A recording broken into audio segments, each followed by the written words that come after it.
Cody go one better. He's in second place at the moment as they go down into the TD Granny Flats and Modular Homes turn number 1. He might be in front as they come out at turn 2. He is. He's taken the lead. Back to Alfie Guadagnino in second place. William Douglas sneaks up the inside. He goes into second. So Douglas now fighting for the lead. Cody Nash holds it. Douglas sneaks up the inside. He's never won a feature race either. Back in third place, Alfie Guadagnino. And here comes Jake Andriotti. The four of them locked together as they come out at turn 3 and 4 to complete lap number 2. And would you believe it? William Douglas has hit the front. Wow, Willie Douglas, this will be a turn up for the books. Who would have thought that he would have come here tonight and won? But we saw him in the early feature races. We see a big smash in at TD Granny Flats on turn number 1. 3 cars are involved here. So here we go, back underway, lap number 3, and it is William Douglas. 17.06 was the quickest time. As we get underway in the restart, Cody Nash goes up high on the racetrack. Then we go back to Jake Andriotti, who's again going to be my tip, or was at the start of the night. If you've just joined us here on FloRacing Live around the world, the American, he came and he conked it on Boxing Day, but he's got a duel on his hands right now with a couple of the local drivers, Douglas and Nash. We've got the 4th lap about to be completed as they head down the back straight to Slam on turn 3 and Mobile 1 on turn number 4. Douglas, Nash, Andriotti, Guadagnino, and then Nick Rowe, who Crowie likes, is in 5th place. Yes, we've got 21 laps to go. Still a long way, Carl. And it's William Douglas who leads. There's Andriotti on the inside, and Cody Nash is no longer second. He's gone back to 3rd, and William Douglas is in uncharted waters. Had never won a heat race before. He's now leading a feature race for the first time. 2 cars hit the fence coming out of turn 3 and 4. They bounce off the wall, keep on going, and William Douglas keeps on going. He keeps on getting further in front. Andriotti in second place. Back behind him, as you can see, is the 52 of Cody Nash. We've done 6 laps. Well, on Boxing Night, it was Nash who led the race, and then eventually it was just wound down and wound down and wound down and caught on the last lap by Andriotti. Well, Andriotti again finds himself in a similar circumstance. He's in second place, and he is certainly now going to have to wind up the wick to catch the man in front right now. And here comes the hard charger. It is Nicholas Rowe. He's on the tailpipe of Nash. In fact, he's gone up high around turn number 2 and down the back straight. So it's Douglas, Andriotti, Nash, Rowe, Guadagnino. You can't see anyone else winning from here. Bo Doyle is mid-pack right now as we go through to complete lap number 8. So Nash and Rowe are swapping spots, trading side jobs. Oh, but Rowe hits the fence pretty heavily up there. Bounces off, loses some momentum, loses all traction. He spins himself out. He's gone. He's OUT out. He's on the grass. The race continues. William Douglas now leads. Jake Andriotti in second place. Back to Cody Nash in 3rd. Alfie Guadagnino is 4th. And William Douglas still holds the lead. But Douglas is slowing down. Douglas is going to be OUT out. Andriotti hits the front. And oh, don't tell me, Cody Nash is back in second place. Well, there you go. Cody Nash, he's been second in the last 4 races he's raced. And at the moment, guess what? He's running second. But he's a real chance. He's got a fast car and he's out there and he's chasing the well-credentialed American, the 22-year-old who came here and conquered, as I said, only a couple of nights ago. He's holding on at the moment. There's only about 10 metres between them. Bit of a break back to Alfonso Guadagnino, who's been gifted a seat on the podium right now because 2 of the leading cars have gone out of the race. And of course, they are William Douglas, who was leading, and Nicholas Rowe, who was up there in 3rd place. As the race leaders come through, 12 down and still 13 laps to go. And he's trying, and he's trying really hard. Is Cody Nash. Can he pass Jake Andriotti? He slides underneath.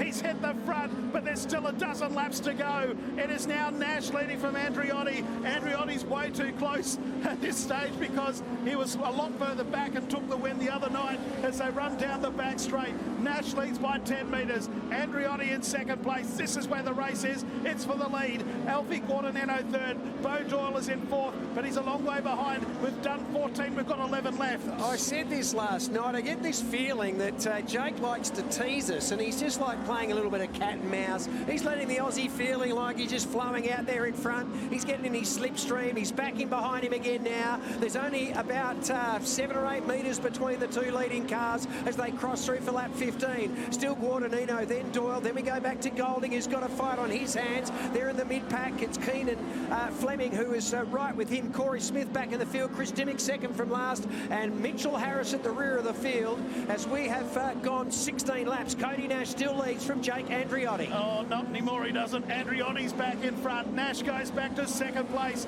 They're up behind the 12 of Mitchell Harris. Oh, he comes in with a daring move. Goes underneath of Harris at the same time. And now Andreotti's back in front. 3 wide down the main straight with the lap car involved. And it's Andreotti back in front, back in second place. It's Nash. Oh, that was incredibly close. Down the back straight they run again. A great race for the race lead. Nash has finished second 4 times this year. It looks like being number 5 unless he can get past Andreotti with 7 left. Yeah, well, I reckon he's got Popeye arms right now, and let's hope he's eating his spinach, because you're going to need to, because he's still got 7 laps to go. As down the back straight they go, Andreotti's got back in front, and he's probably got the biggest margin between these two so far in the race, and it looks like the American maybe finally has got away enough. Guadagnino still third, then Doyle, but the race lead is still in with a chance of changing, with only 5 laps, or just over 5 laps to go. As out of Schlam they come into the main straight, out of turn 4, past the start-finish line, 20 laps down. 5 laps to go. Can Andreotti hang on, and can Nash break the drought? Well, at the moment, the answer is no. They are going to come up on lap traffic in the concluding stages. 4 to run, and it is the 4 out in front. Jake Andreotti looking to go the double. He won the other week. I think he might have broken the resistance now. Back to Nash, Guadagnino in third. So we have a close-up on our race centre. He runs down the back straight. There'll be 3 to go this time around. He's coming up on Chris Dimmick as he comes out of Oval 1, turn number 4. Nash giving great chase, but I think now, Carl, it's all in vain. Yeah, I'd suggest so. 3 laps to go, and our American visitor is going to go back-to-back. Unless there's a mechanical failure, you can't see him losing from here. And to be able to lap Chris Dimmick, who's been one of the leading drivers, maybe he has made the transition into this division with great style, but he could get lapped. There's still a little bit of speed in his car at the moment, so he's staying in advance of Andreotti, who is well clear now of Cody Nash as they come around with 1 lap to go. So the last lap, and Jake Andreotti about to go back-to-back in the Esslinger Triple Crown. And unfortunately for Cody Nash, it is going to be 5 second places in feature races this season from 6 starts. Out of turn, oh, it's gone up in smoke. Is he going to get to the finish line? He's only just going to limp home, but Andreotti wins. Second place goes to Cody Nash. Well, a dramatic old finish. It's gone up in smoke as he crosses the line. Third place is going to go the way of Alfie Guadagnino. Bo Doyle will be next. Then back to Corey Smith in 5th place. Then Robbie Golding. Then back to Keenan Fleming, Justin Felton, Chris Dimmick, and Mitchell Harris. And now, your winner. He goes back-to-back, the 22-year-old American, Jake Andreotti. Can't miss your team manager with the trophy as well. Jake, congratulations, mate. What was going through your mind? Half a lap from home, it let the lunchbox out of the cage, and you still managed to get it home to finish. Oh, the emotions were definitely pretty crazy. I've been in this spot in a micro back in Lemoore, California, and it's not fun. But to have, I don't know if it's good luck or bad luck, but yeah, I think I saw the white box. I'm used to a flagman, so that's a little different. But yeah, once I knew it blew up off a 2, but it was past the point of saving once that happened. So yeah, we weren't lifting until we Lightning McQueened it with the tongue out across the finish line.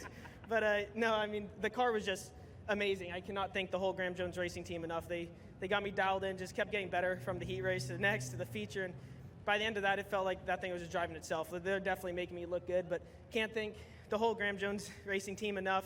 And Esslinger Racing Engines for one heck of a motor.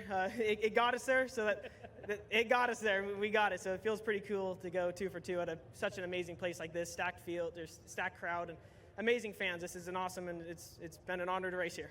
Now, are you back for the 3rd round, or are you heading back home?